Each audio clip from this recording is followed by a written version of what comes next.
ہائے ہائے ہائے، بہت لمبا حساب کتاب لکھا ہے. دیکھو، باغی بن کے شادی کرو، باغی بن کے نکاح کرو، کر کے بتاؤ سوسائٹی کی ایسی کی تیسی. اگر سورس آف انکم نہیں ہے تو اس نیت سے کمانا شروع کرو کہ شادی کروں گا، اللہ مدد کرے گا آپ. اور کسی چیز میں آر محسوس نہ کرو. ٹماٹر کی ریڑھی لگانی ہو ریڑھی لگا لو، اللہ دیکھنا کیسی برکت دے گا. آپ کا ایک وقت پہ ٹماٹروں کا بزنس ہوگا، سمجھ رہے ہو. اور رکشا چلانا، رکشا چلاؤ، نکاح کو فوکس کرو. نکاح کرنے والوں کے ساتھ اللہ نے مدد کا وعدہ کیا. میں نے سرسری طور پہ خط پڑھ لیا، لیکن میں یہ پڑھنے کے قابل نہیں ہے جو انہوں نے حالات لکھے ہیں نا، سنانے کے قابل نہیں ہے لوگوں.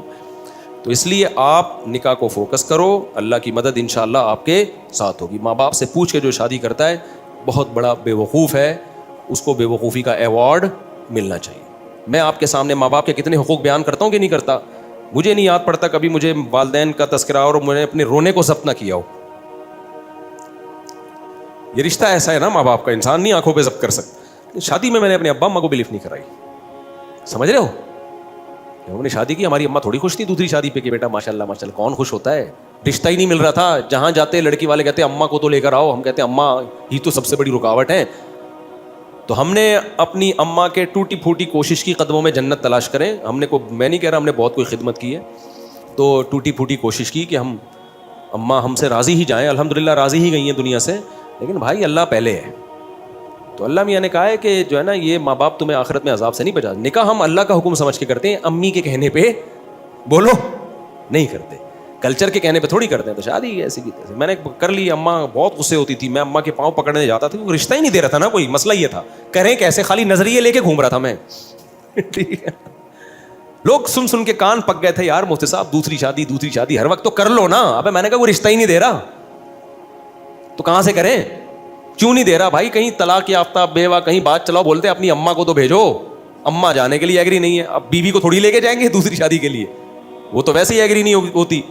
لے کے کس کو جائیں، کوئی جا ہی نہیں رہا.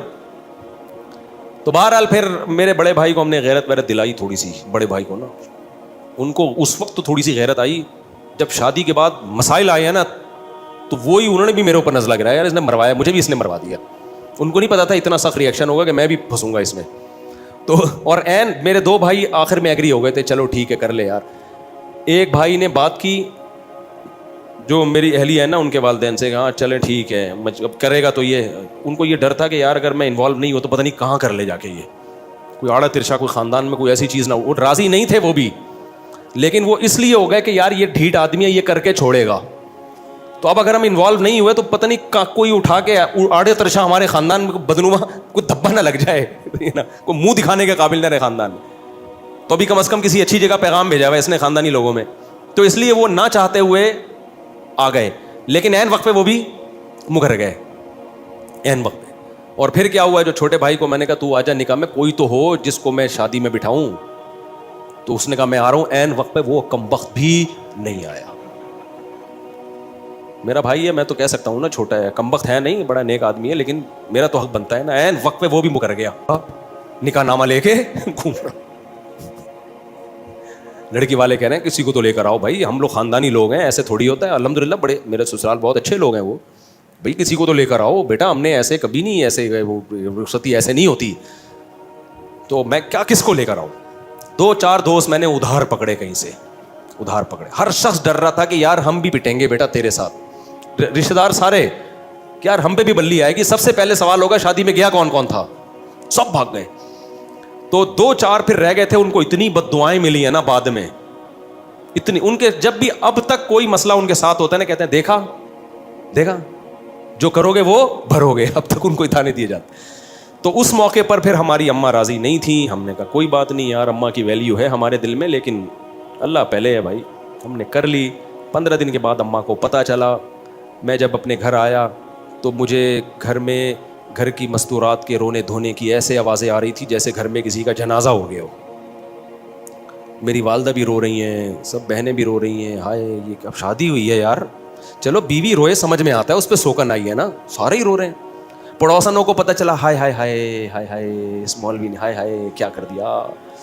پڑوسی برے بن گئے میرے لیے سب. جس کو ابھی تو ماحول بن گیا ہے، ابھی تو ماحول بن گیا. جب میں نے کیا تھا ماحول نہیں بنا ہوا تھا. لوگ اچھمبے کی نظر، بھائی یہ کیا ہو گیا. پھر وہی میں مشہور قصہ ہے, میرے پر اتنا دباؤ آیا نا, اتنا دباؤ, میں گریبان کھول کے ایسے گھوم رہا تھا جیسے موسٹ وانٹیڈ. اور میرے سسر بڑے پاورفل تھے, کمزور نہیں تھے, ابھی ان کی زیادہ ڈیٹیل میں نہیں جاتا میں. اور جو ہے بہت کچھ تھا, بھی کیا بتاؤں یار, اچھا نہیں ہے نا, پھر وہ لوگ بھی بولیں گے بھائی تو کیا کر رہا ہے. تو یہاں تک ہوا کہ پھر میں استاذ محترم حضرت مفتی ابو لبابہ صاحب کے پاس گیا. اتنا ٹینشن میں تھا میں نے کہا, انہوں نے کہا کیوں آئے ہو, پہلے کبھی اس سلسلے میں حاضر ہوئے نہیں کسی غم میں. تو میں نے کہا دوسری شادی میں نے کی ہے, بہت ٹینشن ہے یار, بہت دباؤ ہے میرے اوپر, کیا کروں. انہوں نے لفٹ ہی نہیں کرائی مجھے. وہ گئے دوسرے کمرے میں, کسی شاگرد سے بولا, میرے کلاس فیلو سے, بولو اس کو جا کے بولو ہم بے وقوف ہیں, اس کی صحت دیکھو. میں بہت دبلا پتلا تھا, میں بہت باریک سا تھا, اب تو میں کافی ہیلدی ہو گیا ہوں. میں بہت ہی دبلا تھا, 60 کلو میرا وزن تھا, اور مالی حالات بھی کوئی بہت اچھے نہیں تھے.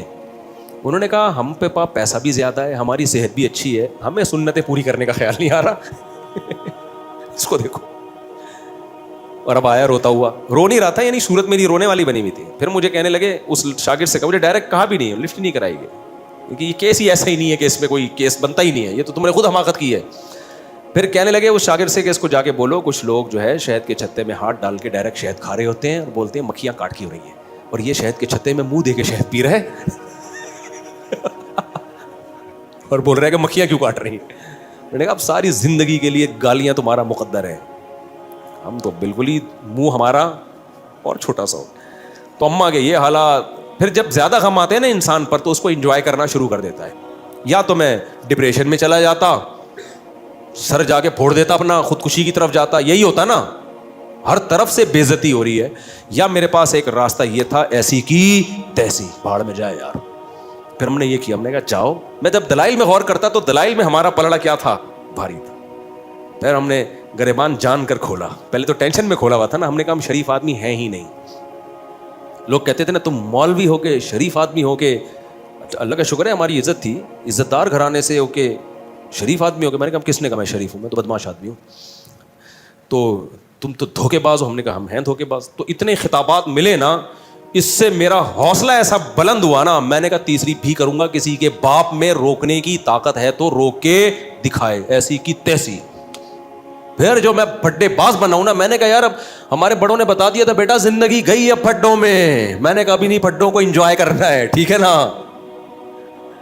یہ ہوا. تبھی تو میں کہتا ہوں دوسری شادی انتہائی ڈھیٹ قسم کے لوگوں کا کام ہے, یہ بغیرتوں کا, یعنی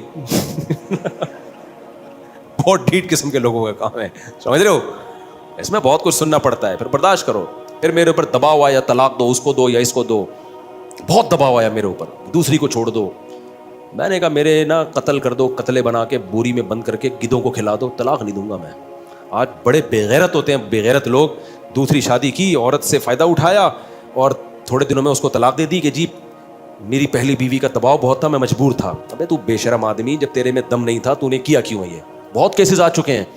تبھی میں دوسری شادی والوں کو فوراً اپریشیٹ نہیں کرتا جب کوئی آگے بتاتا ہے نا دوسری کی ہے میں نے, ابھی کی ہے, ابھی آگے پتہ چلے گا, فوراً چھوڑ دیتے ہیں. ذرا سا دباؤ آتا ہے, میں تعریفیں نہیں کرتا بھائی اپنی, لیکن موٹیویشن کے لیے بتانا پڑتا ہے. ہم نے جب کی ہے, ہم پر جو دباؤ آیا ہے نا آپ سوچ نہیں سکتے, بہت دباؤ آیا ہے. تو میں نے کہا کہ مجھے یہ میرے الفاظ ہیں, آپ بھی سیکھ لو. میں نے کہا مجھے قتل کرو, چاپڑ لے کے بوٹیاں بنا کے کوؤں کو کھلا دو, یہ ہو سکتا ہے, طلاق نہیں ہوگی. اب غلط کیا, صحیح کیا, کر لیا, بس. سب کہہ رہے تھے غلط کیا, میں کہہ رہا تو چلو اس پہ مشورہ کریں گے, غلط کیا کہ صحیح کیا ہے, کر لیا. اب یہ ریورس نہیں ہوگا, یہ عمل, سمجھ رہے ہو, اب یہ عمل ریورس نہیں ہوگا. تو ایسے دھماکے کرنے ہیں تو کرو بھائی, ورنہ جیسے تمیز سے بیٹھے ہوئے ہو نا ایسے زندگی گزارو. لیکن خدا کی قسم اس ٹینشن کا اپنا مزہ ہے یار. اتنا مزہ آ رہا تھا نا گریبان کھول کے, ادھر یار وہاں گالیاں سننے کو ملی, ادھر آ رہا ہوں. تو اس سے اتنے فائدے مجھے زندگی میں حاصل ہوئے, اتنا کانفیڈنس میں. پھر میں نے کہا اب تیسری کروں گا. پھر پھڈے. ابھی میرا بیٹا مجھے کہہ رہا ہے ابا میری شادی کر دو, زبان سے نہیں کہہ رہا, ادھر ادھر سے اشارے کروا رہا ہے. تو میں نے پتہ ہے کیا کہا ہے, میں کر دوں شادی, مجھے کوئی وہ نہیں ہے, میں بچوں کی شادی بر وقت کرنے کا قائل ہوں. ہاں میں لوگوں سے یہ کہتا ہوں کہ بچے میں اگر ذرا سا بھی خطرہ ہے نا کہ باپ پہ بوجھ بنے گا, پھر اپنے خرچے پہ نہیں کرو. کیونکہ بعض بچے ابا کے خرچے پہ کر کے پروڈکٹ ہر سال آتی رہے گی ان کی, وہ سارے خرچہ کون اٹھائے گا, وہ اپنی ذمہ داری نہیں اٹھاتے. تو پھر ایسے میں ماں باپ کو کبھی ترغیب نہیں دیتا کہ اپنے خرچے پہ بیٹوں کی شادی کرو. ہاں بیٹا سمجھدار ہے, آپ کو پتا ہے کہ یہ اپنی ذمہ داریاں پوری کرے گا, ابھی بے روزگار ہے, کل روزگار لگ جائے گا, تو پھر باپ کو چاہیے کر دے. لیکن مسئلہ میرے ساتھ ایک یہ آ رہا ہے کہ یار اگر میں اپنی بہو ابھی اسی گھر میں لے آؤں اور ساس بہو کے جھگڑے ہو گئے شروع, تو اپنے جھگڑے تو انسان نمٹا سکتا ہے, دوسروں کے نہیں نمٹا سکتا. تو پھر میں اپنے بارے میں بولتا ہوں تیرا کیا ہوگا کالیا, یعنی میرا کیا ہوگا کالیا, کیونکہ میں نے پہلے دوسری کی, پھر پھٹے ہوئے, پھر تیسری کی, پھر دوبارہ سے دونوں کے الگ سے پھٹے شروع ہو گئے, پھر چوتھی کی, پھر تینوں کے پھٹے. اب میں جا کے میری زندگی تھوڑا سکون میں آئی ہے, پھٹے مڈے ختم ہوئے, اب میں بہوؤں کے پھٹے شروع کر دوں, نہیں سمجھ میں آ رہی میرا خیال ہے. کیونکہ اب میں لے کر آیا تو میری بیگم کا پھٹا ہوا میری بہو کے ساتھ. مرد نہیں جھگڑے میں کرتا یار, مرد کا سسر کہے گا بہو سے کہ خدمت کرنی ہے بیٹا کر لو, اللہ تمہیں جنت دے گا, نہیں کرنی تو بھاڑ میں جاؤ یار, ایسی کی تیسی. مرد اس چیزوں میں اگنور کر لیتا ہے. خواتین کے بڑے مسائل ہوتے ہیں, خواتین کے مسئلے ہوتے ہیں کہ جب آپ گھر پہ آؤ گے, آپ کی بیگم آپ سے بولو گی بہو نے آج مجھے یہ ٹکا سا جواب دیا ہے, کیا یہی تعلیم ہے شریعت میں؟ تو میں بہو سے پوچھوں گا کیوں بھائی ٹکا سا جواب دیا ہے, جھوٹ بول رہی ہیں یہ جھوٹ بول رہی ہیں, آپ جھوٹ بول رہی ہیں, میں کہ جھوٹی ہوں؟ بھائی وہ جھوٹی نہیں ہے, وہ سچی ہیں. پھر آپ اس سے پوچھو گے کہ خدا کی قسم پاگل ہو جاؤ گے نا, الٹے لٹک کے مر جاؤ گے یہ فیصلہ کرنا کہ ان میں صحیح کون ہے غلط کون ہے, برباد ہو جائے گی تمہاری زندگی. سارے جمعے اتوار کے بیانات ختم, مسائل کے سیشن ختم, میں ساس بہو کے جھگڑے ہی بیٹھ کے نمٹاتا رہوں گا. میرا نظریہ یہ بھائی بہو لاؤ, بچوں کی شادی ٹائم پہ کرو, بولو بھائی آئے گی نہیں اس گھر میں, سمجھ رہے ہو, ٹینشن مت پالو اپنے لیے, آئے گی دوسرے گھر میں. اپنے بیٹوں سے جا کے ادھر ہی جا کے مل لیا کرو, بہو سے بھی عزت دے دے گی, ٹھیک ہے بیزتی کا خطرہ ہوا تو بیزتی سے پہلے نکل آؤ. کیا خیال ہے؟ آج کل کی بہویں مارکیٹ میں کہاں سدھری بھی آ رہی ہے یار. میں جانتا ہوں جوائنٹ فیملیوں میں عزت دار لوگ بڑے تمیز سے رہ رہے ہیں, ہمارے اپنے ریلیٹیو ہیں, ساری بہویں اکٹھی بڑی لائف کو انجوائے کر رہے ہیں وہ لوگ, لیکن ہر جگہ ایسے نہیں ہوتا. اب ہم جب لائیں گے ہمیں کیا پتہ یہ اگلا نکلے گا کیا, اچھے نکل آئے تو بہت اچھی بات ہے, نہیں تو بھائی ہماری تو زندگی برباد ہو جائے گی یار. تو میں جوائنٹ فیملی کا اس زمانے میں قائل نہیں ہوں. الگ الگ صاحب بچوں سے بھی میں نے بولا, ابھی ایک بچہ نے اشارے بھیجے نا, میں نے کہا بیٹا گھر ارینج کر لے, شادی میرے خرچے پہ ہوگی تیری, یہاں نہیں آئے گی. اب آپ کہہ سکتے ہو مجھ سے آپ گھر بھی بچے کے لیے آپ ارینج کر لیں, اور میرے ماشاء اللہ 8 بیٹے ہیں, تو اگر میں 13 گھر میں چلاؤں گا تو IMF سے مجھے قرضہ دلا دو بھائی. اور بیٹے میں ایک بھی نالائق نکل آیا نا جس کو عادت ہو گئی ابا کا مال کھانے کی, وہ تو میرے بچے پیدا کرنے والے بیانات روزانہ سنے گا بیٹھ کے, خوب اسپیڈ سے بچے نکالے گا اور میری گودوں میں لا کے ڈالتا رہے گا. سمجھ رہے ہو؟ پھر بھی مجھے قبول ہے یار, ہمارا ظرف بہت بڑا ہے الحمدللہ, لیکن بگڑ جائے گا. ایسا ہوتا ہے نا کہ ابا جب تک میں کما نہیں رہا تو فی الحال میرے بچے بھی آپ پالیں, میری بیگم کو بھی آپ پالیں, کوئی بات نہیں, بہو بھی بیٹیوں کی طرح ہوتی ہے, پال لیں گے یار, جہاں اللہ نے اتنا کھلایا ہے اور کھلا دے گا. لیکن مسئلہ بگڑنے کا خطرہ ہوتا ہے کہ جب فری پھوکٹ کی لڑکوں کو عادت پڑتی ہے نا, ایک دفعہ بگڑ گئے تو قیامت تک نہیں اٹھتے. تو لڑکوں پہ تو ذمہ داریاں ڈالو. ایک واقعہ سنا کے اس ٹاپک کو ختم کرتا ہوں. ہمارا ایک جاننے والا ٹھیکیدار ہے, بہت پیسہ ہے اس کے پاس. میں نے کہا یار تمہیں اللہ نے اتنا نوازا ہے, اتنا تم کما رہے ہو, کہتا ہے یہ سب میرے باپ کی مہربانی ہے. میں نے کہا شاید اس کے باپ نے بہت پیسہ دیا. کہہ رہے نہیں, میرے باپ نے میرے سامنے سے روٹی چھین لی تھی. کہہ رہا میں ہٹ حرام تھا ونس اپون اے ٹائم, باپ کے ٹکڑوں میں پلتا تھا, گھر آ کے کھاتا رہتا تھا اور جا کے لڑکوں میں بیٹھ کے سٹے. کہہ رہا میرا باپ سمجھاتا رہتا تھا بیٹا کچھ کر, بیٹا میں کرتا نہیں تھا. ایک دن باپ نے میرے سامنے سے کھانا ہٹا لیا, بولا آج کے بعد تو اپنے خرچے پہ کھائے گا. کہہ رہا اس وقت تو مجھے بڑی بے عزتی, لیکن باپ نے میری خیر خواہی میں کیا, سمجھ رہے ہو, مجھے اپنے پاؤں پہ کھڑا کرنے کے لیے. کہتے ہیں نا مجھے چلنا سکھانے کو سہارا چھین لیتا ہے. بچوں سے بعض دفعہ سہارا چھینا جاتا ہے تاکہ اپنے پاؤں پہ چلنا سیکھیں. بچہ سمجھتا ہے میرا باپ ظالم ہے, مجھ سے بیساکھی چھین رہا ہے. بھائی ڈاکٹر یا باپ بیساکھی آپ سے اس لیے نہیں چھین رہا کہ آپ کو وہ گرانا چاہتا ہے, وہ آپ کو اپنے پاؤں پہ کھڑا کرنا چاہتا ہے. بعض دفعہ اللہ کی طرف سے ایسے حالات آتے ہیں کسی نوجوان پہ کہ وہ اسٹیبل ہو جاتا ہے, وہ اپنے پاؤں پہ کھڑا ہو جاتا ہے. تو شاعر نے اسی کو کہا مجھے چلنا سکھانے کو سہارا چھین لیتا ہے. اللہ بعض دفعہ سہارا چھینتے تاکہ تم خود چلنا سیکھو. تو کہہ رہے ہیں میرے باپ نے میرے سامنے سے کھانے کی پلیٹ ہٹا لی اور کہا تو اپنے خرچے پہ کھائے گا. کہہ رہا اس وقت تو مجھے بڑی بے عزتی محسوس ہوئی, لیکن جب ہوش آیا تو میں سمجھ گیا. اس کے بعد میں نے کمانا شروع کیا, محنت کی, اور آج کروڑوں میں کھیل رہا ہے وہ آدمی. تو ڈر یہ بعض دفعہ ہوتا ہے کہ آپ اپنے بچوں کی اپنے خرچے پہ کرانا شروع کر دو, پتہ چلا وہ کیا بن گئے, اپاہج. تو کراؤ ضرور. لوگ مجھے کہتے ہیں مفتی صاحب کبھی آپ بیان کرتے ہو اپنے خرچے پہ بیٹوں کی شادی کرا دیا کرو, کبھی آپ کا بیان آ رہا ہے نہیں کرایا کرو. بھائی یہ بچوں کی نوعیت پر ہے. جس بچے کے بارے میں آپ کو یہ خطرہ ہو کہ یہ پاہا جائے کر کچھ نہیں رہا ہے, یہ نالائق آدمی ہے, اس کی کبھی بھی مت کراؤ. کیونکہ اگر اس کی تم نے شادی کرا دی, وہ اسپیڈ سے بچے نکالے گا دبا کے, اور تمہاری گود میں لا کے ڈالتا رہے گا, خرچہ ایک بھی نہیں اٹھائے گا, اور پھر اور پوستی ہو جائے گا وہ. لیکن اگر بچہ سمجھدار ہے, آپ سمجھتے ہو کہ جو کام اس کے ذمہ لگایا جاتا ہے وہ کر رہا ہے, پڑھائی کو فوکس کیا ہوا ہے اور محنت کر رہا ہے, اس کی اپنے خرچے پہ کرایا کرو. اس سے تمہارے رزق میں بھی اللہ تعالیٰ برکت دے گا, تمہیں بھی اولاد ملے گی, پوتے نواسے ملیں گے, بچہ برائیوں سے بچے گا. لیکن کرانا اس گھر میں نہیں ہے. بیٹا بڑا ہو, چل بھائی دوسرے گھر میں بہو آئے گی, اپنے لیے ٹینشنیں مت پالو. بہت خطرناک لڑائیاں ہوتی ہیں عورتوں کی, اور ان لڑائیوں میں انسان کی ایسی کی تیسی ہو جاتی. اپنی لڑائیوں انسان کو پتہ چل جاتا ہے کہ میں نے کیا کرنا ہے اپنی لڑائی میں. اپنی لڑائی میں یہی ہے کہ شکست مان کے قبول کر لینا ہے, وہ دب جائے گی.